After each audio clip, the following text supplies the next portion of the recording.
check it out. We're doing some more simplifying of some different roots. And in these cases, we're going to need to rationalize our denominator, which is a very, very important thing that we're going to have to do, because in math, it is considered unsimplified if we have a radical symbol in our denominator. So let's take a look at these.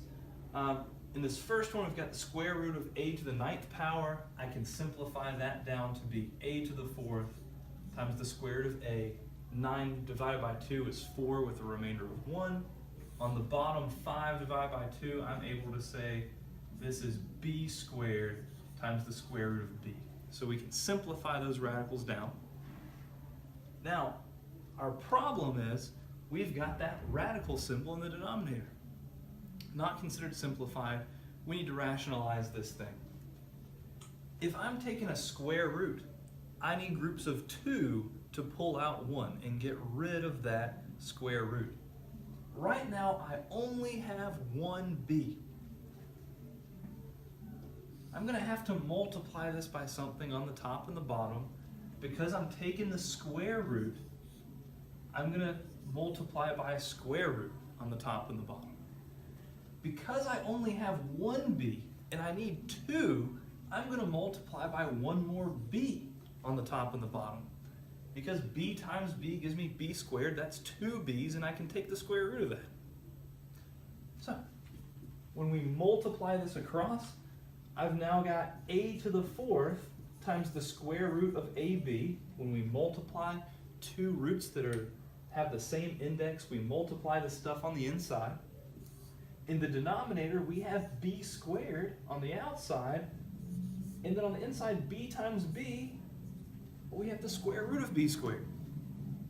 What's the square root of b squared? It is b. So the top stays the same. There's nothing we can do with this. But on the bottom, we have b squared times b. The square root of b squared is b, getting rid of that radical symbol. And we can simplify this just a tad more.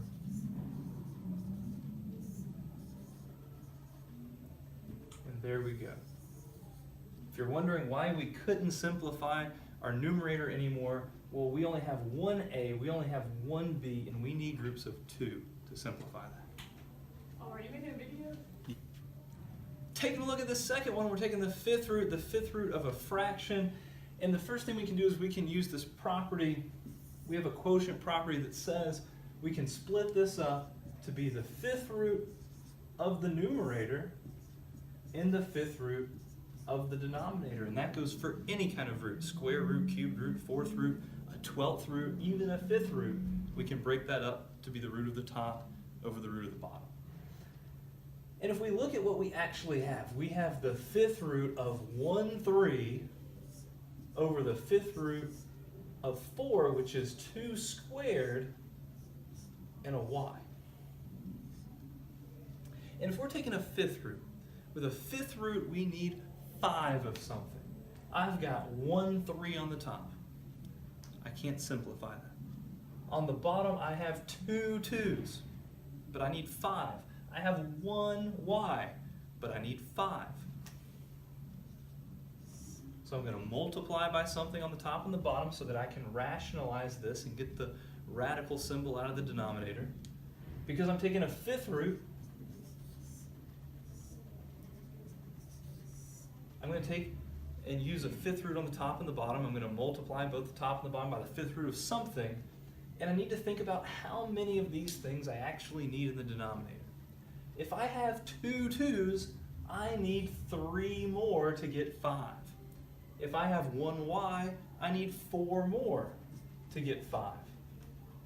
And if I'm going to do that to the bottom, I have to do the same thing to the top. And so we multiply this out. On the top, I have the 5th root of 3 times 2 cubed times y to the 4th. In the denominator, I have the 5th root of 2 to the 5th now, y to the 5th.